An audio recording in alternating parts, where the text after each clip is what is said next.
we get the news that we're shorthanded again because the dog, OG ANUNOBY, left the Heat game, the Knicks versus Heat game, NBA Cup game, with a left hamstring strain. The news came out that he is now going to be out for at least 2 weeks. At least. Maybe meaning he's going to be reevaluated in 2 weeks. And so with that being said, how did you react to the news of the Knicks losing OG, man? What do you think? Honestly, it's not even a surprise to me. When I saw him pull his hammy, I was like, man, he's going to miss some time. Like, that's just who he is as a player. Like, it's last year we got lucky. Let's keep that in mind. Last year we got lucky, like, where he didn't miss many games. You know, every time he hit the deck, you're like, this season, you know, he deals with a tweak in his hammy, take 2 weeks. I would say I would feel a little bit more probably annoyed about the injury. Not at him, obviously, at the injury, because you want your team to be healthy and so forth. But the fact that the matter is that the Knicks have an easy schedule coming up relatively for these next 12 games.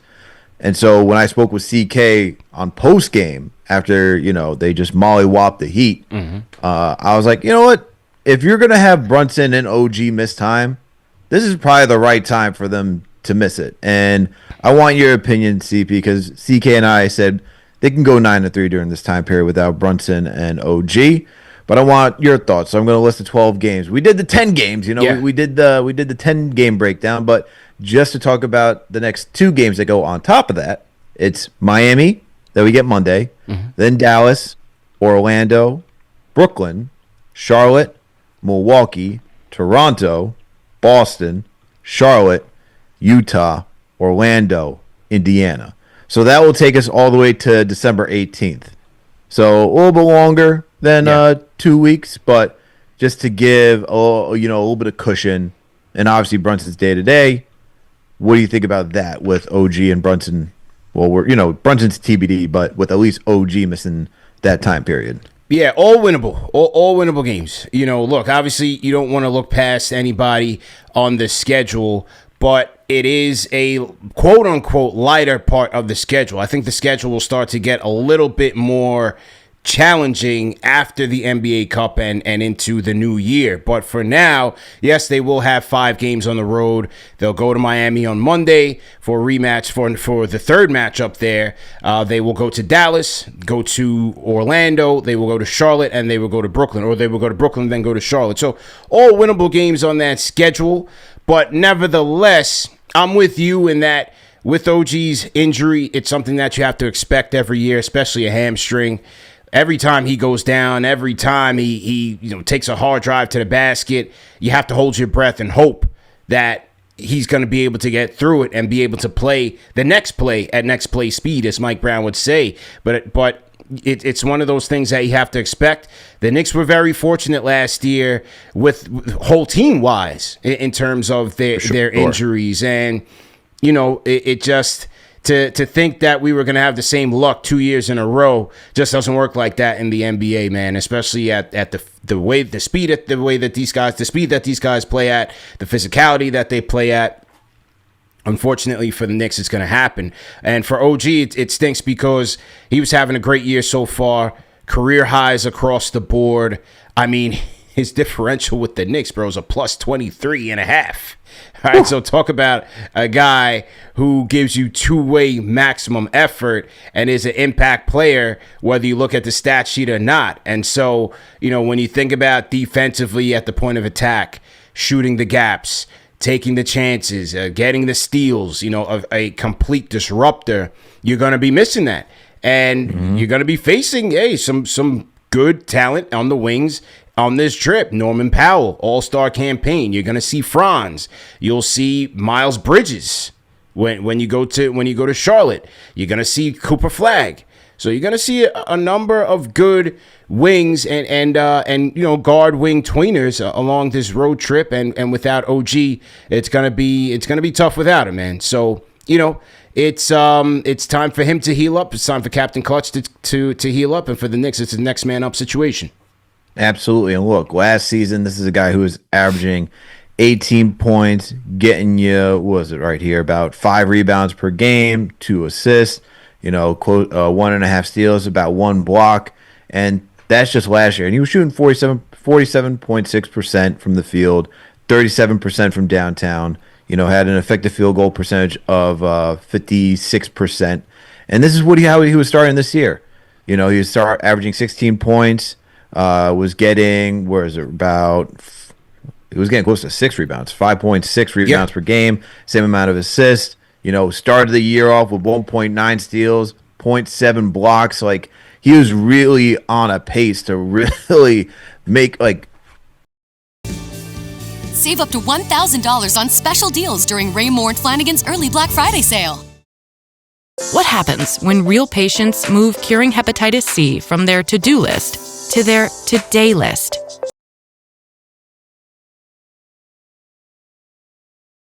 Like, he was really on a pace to really make, like, he was already starting to garner, like, all defensive team, type of nods. You talk about all-star type performance as well, just his efficiency. I mean, still shooting the same percentage, shooting 39% on higher volume this season from downtown, and then even a more higher effective field goal percentage at 58.2%. So, guy was just, rolling to start the season. And that's the thing, though, with injuries, is that now you go off with an injury, come back, you hope they can stay in rhythm, but once you come back from an injury, it takes some time to ramp back up. And with OG, man, because of his lengthy injury history, you just don't want to rush this guy back to the court. You want to make sure that he's fully healthy, able to take contact, and also just play at the same game speed that he was at the beginning of the season. So, they say 2 weeks. Hopefully it's 2 weeks.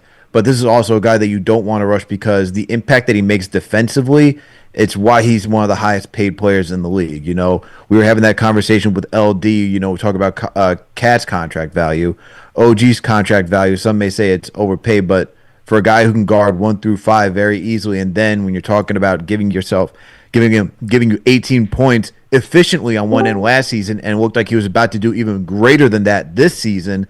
Yeah, he's absolutely worth that money. And to, like I said, playing at an all-star type level, all defensive type level, totally worth it. But they're not going to rush him back. They're going to make sure that he is healthy when he returns. You just hope that he can stay at that same pace that he was playing at to begin the season. May take some time once he returns, but that's the hope, man. And, hey, I wish nothing but a speedy recovery to OG. Yeah, speedy recovery to the dog. And as I pull up some of his numbers, at 39% from 3, he was in the 93rd percentile from the corner 3 at 49%. The rim numbers, 66% at the rim, and an overall effective field goal percentage, it went up from 56.2 he finished with last year. He's at 58.2 here this year, before leaving with the injury. And we talked about his on-off, the differential at 23.6. He's in the 98th percentile in differential, a plus 48 expected wins. And then again, on the defensive side, a 98th percentile in on-off stats and defense. Teams are shooting a minus 19.5 points per 100 possessions when he's on the court. They're minus 4.2% lower effective field goal percentage when he's out there on the court. The rebounding numbers, the free throw rate, they're not fouling as much when he's out there in the court. So all those things, especially when we think about the Knicks defense and some of the holes, some of the warts that this team has, that's showing from last year. You take OG out of that, I think there's going to be some leaking holes. There's going to be some leaking holes on this defense that we're going to see over the coming games. Yeah, man. Like I said, he's a switchable defender, 1 through 5. And the way that he's able to attack passing lanes, capable of getting blocks, like, he covers a lot of the mistakes, man. And I mean, when you think about having him, Mitch, McBride, Bridges out there, even Hart, like, those are guys that you just want collectively all together, because for this team, when you have guys like Jalen Brunson and Karl Anthony Towns, who defense is not their forte, you want to make sure that you at least have guys that are capable of playing at a high level to mask those deficiencies. It's a team sport after all, right? So, like, you're going to have guys that are stronger in other areas, and that's what they do, man. That's what these guys are brought in to do, not only to score, but to play defense at a high level. So without OG for some time period, man, and this is what's even more tough, is that now if you don't have OG, Mitch is already, like, on a games restriction. McBride's really just your best perimeter defender.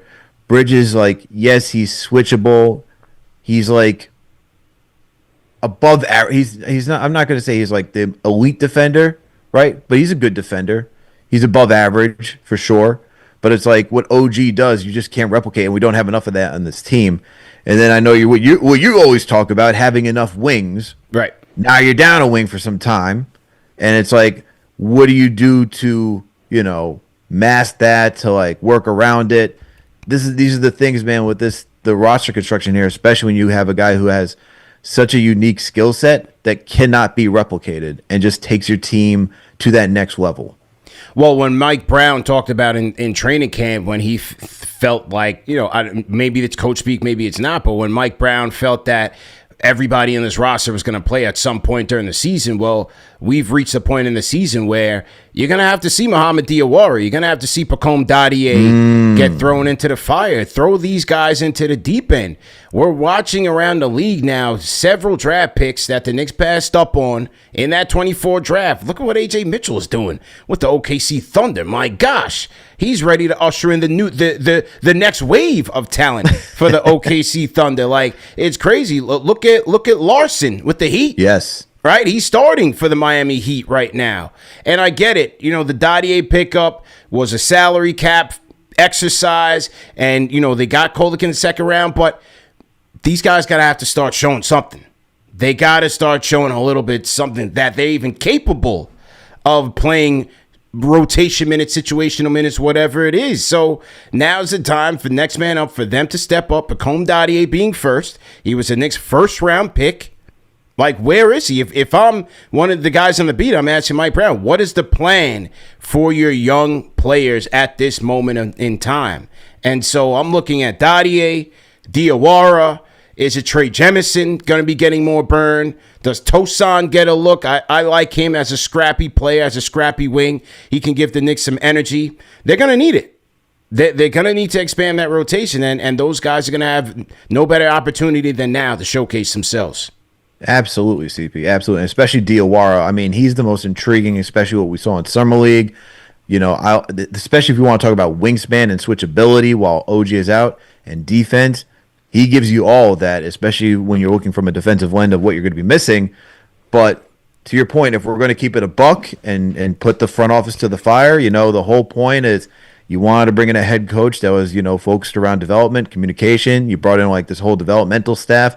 You went with a lot of these guys that you talked about after you passed up on certain players in last year's draft, even in this year's draft. So if you're going to do all that, and now if you have Mike Brown saying guys are going to play, to your point, they got to play. There's no question that they need to play, because then it's, if you're going to live by what you're putting out there, and not saying that they need to like sit down and talk with the media, but if you're going to be putting out quotes and saying what your thought process is, you have to live by it at least. Otherwise, next thing you know, it's like the trust in the front office. What are you guys actually thinking?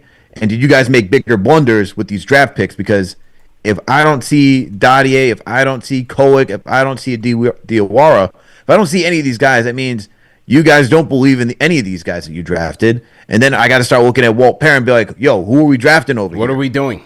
Yeah, exactly. So these guys better play. And even if they struggle, that's fine. They're going to struggle. These guys are young. These guys are rookies. Second year. They haven't gotten enough experience. I'm not expecting them to go out there and be perfect. But I do expect them to go out there and learn. And there's no better time to learn than getting real-time, game-time experience. So go give them that experience. And especially if you believe these guys are projects. Projects got to touch the court at some point. Yeah. For sure. So what happens with the dog, we shall see. But for now, it's at least 2 weeks. And then he will be reevaluated.